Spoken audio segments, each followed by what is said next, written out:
आज हम बात करेंगे शक्ति की, जिसे पावर भी कहा जाता है। अमूमन हम लोग आम बोलचाल की भाषा में सुनते हैं कि फलाने के पास बहुत शक्ति है, इसलिए वो आज इस मुकाम पर पहुंच गया है। अगर हम लोग देखें तो शक्ति हर किसी के पास है। शक्ति दो तरह की होती है। एक देखें, एक होती है आपके अंदर की शक्ति, एक होती है बाहर की शक्ति। बाहर की शक्ति बहुत लोग दिखा और जता नहीं पाते हैं, जबकि अंदर की शक्ति हर किसी को इस बात के लिए प्रेरित करती है, इस बात के लिए आसान्वित करती है कि तुम कुछ कर सकते हो। अगर शक्ति की परिभाषा आप बहुत दूर तक ना जाएं, तो हम लोगों ने देखा है कैसे पूरे दुनिया में शक्ति का बोलबाला होता है। एक देश दूसरे देश पर अपने पराक्रम के बदौलत अपनी धाक स्थापित करता है। हम लोगों ने पहले भी देखा है, हम लोगों ने देखा था कि कैसे रामायण में भी राम ने शक्ति की आराधना की थी और उसके बल पर रावण को परास्त किया था। शक्ति की आराधना का मतलब है कि आप और हम अपने अंदर की शक्ति की आराधना करें। तो ये संभव कैसे है? तो पहले हमें जानना होगा कि हमारे पास क्या खूबी है और हम उस खूबियों की बदौलत क्या कर सकते हैं। जब राम ने लंका पर चढ़ाई की सोची, तो सबसे दिक्कत था कि लंका का पता लगाएगा कौन।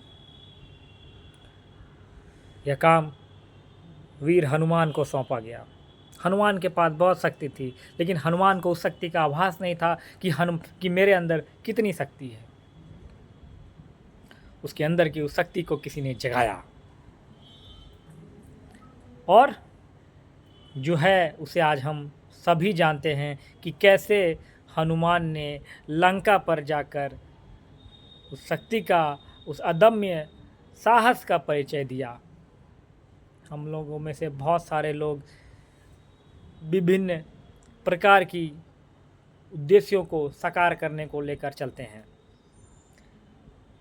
हम बहुत सारे ऐसे लोग हैं जो उन उद्देश्यों के पीछे लगातार प्रयासरत रहते हैं। हर हमेशा यह संभव नहीं होता है कि हर हमेशा सफलता ही हमें प्राप्त हो। कभी कभी हमारे राह में दुर्गमता भी आती है। बहुत सारे लोग हार मान जाते हैं। वो सोचते हैं कि उनके अंदर में वो पावर नहीं है, वो जील नहीं है जिससे वो काम कर सके। एक कहावत है, वीर भोग्या वसुधरा, मतलब जो वीर हैं इस वसुधा को वही भोगते हैं। और वीर सच्चे मायने में वही है जो अपने अंदर की क्षमता का, अपने अंदर की शक्ति का, अपने अंदर के पावर का इस्तेमाल करता है, उसको पहचानता है और उसका सही रूप में उसे निरूपित करके सही तरीके से उसका प्रयोग करता है। आज हम शक्ति की बात करते हैं। आज पूरी दुनिया में चर्चा होती है कि अमेरिका बहुत शक्तिशाली देश है, वो पूरे दुनिया का दादा है। सने सने चाहे चीन ने भी उसे अपनी शक्ति दिखाकर कहीं न कहीं उसकी दादागिरी को बंद की है। और हमारा देश भारत, हम शुरुआती दिनों से ही अपनी शक्ति का परिचय देते हैं। तभी तो कहा गया, यूनान का सिकंदर था तेरे तट पे हारा। यूनान का सिकंदर भी भारत की शक्ति के सामने परास्त हो गया। आपको याद होगा, सोमनाथ मंदिर पर जब आक्रमण हुआ था, तो आक्रमणकारियों को कितने दफ़े मुंह की खानी पड़ी थी। ये भारतीयों की शक्ति का अद्भुत संगम हमेशा नजर आया है। आपको महाभारत का युद्ध याद होगा। सैकड़ों की संख्या में कौरव थे और पांडव मात्र 5, लेकिन शक्ति किसके पास थी? दिखाने को शक्ति कौरवों के पास थी, लेकिन अदम्य साहस और अंदरूनी जो शक्ति थी, जो मन की शक्ति थी, वो पांडवों के पास थी और विजयी पांडव हुए। राम रावण का युद्ध, कहते थे राम कि हाय पिया ये उद्धार तुम्हारा हो न सका, मैं सीता तुम्हारा उद्धार नहीं कर पाया। लेकिन जब राम ने उस शक्ति स्वरूप की पूजा शुरू की, उन्होंने अपने अंतर्मन की शक्ति को पहचाना, तो राम ने रावण को पराजित कर दिया।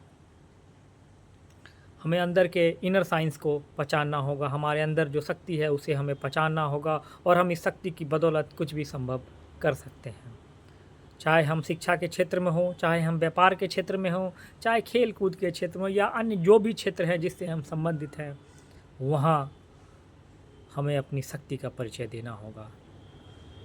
हम कोशिश करेंगे तो सब कुछ हो सकता है। तभी तो कहा गया है, कोशिश करने वालों की कभी हार नहीं होती, और बिना कुछ किए जय जयकार नहीं होती। तो आइए हम प्रण करें, इस शक्ति को पहचानें, हमारे अंदर के शक्ति को पहचानें। और ये जो शक्ति है ना, ये आपको, अगर आपने इसे पहचान लिया, आपने इसे सही तरीके से प्रयोग कर लिया, आपने अगर इसे सही दिशा में, आप अगर इसे सही दिशा में ले जाने में सक्षम हुए, यकीन मानिए विश्व आपकी ओर टकटकी भरे निगाहों से ज़रूर देखेगा, और आप वीर कहलाएंगे। जय हिंद, जय भारत।